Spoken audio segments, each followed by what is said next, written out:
नवा फॉर्म्युला छत्रपती संभाजीनगर शहराचे भाजपचे जिल्हाध्यक्ष किशोर शितोळे यांनी मांडलेला आहे। 12 ते 15 उमेदवार एका प्रभागात वेगवेगळे फिरत होते। त्या सगळ्यांना सांगितलं एकत्र जा आणि आता हे 12-15 जण मतदाराच्या दारात एकत्र जातात, सगळ्यांचा परिचय करून देतात आणि आमच्यापैकी जे 4 जण म्हणजे एका प्रभागात 4 उमेदवार असतील तर जो कोणी कमळ घेऊन येईल त्याला तुम्ही मत द्या असं जे सांगत फिरतायत। त्याच्यामुळे निकोप स्पर्धा ही आहे आणि एक कुटुंब म्हणून ते जात आहेत।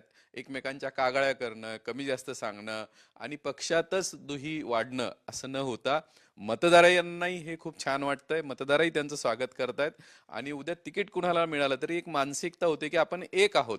तर हा खूप चांगला फॉर्म्युला आता सुरू आहे। 12 जणांसोबत फिरतोय, मग आता आमची मैत्री आहे, आम्ही सगळ्यांसमोर आमच्या पॉझिटिव्ह बाजू मांडतोय आणि उद्या नाही मिळालं तर मी माझ्या सहकाऱ्यांचा प्रचार करणार आहे।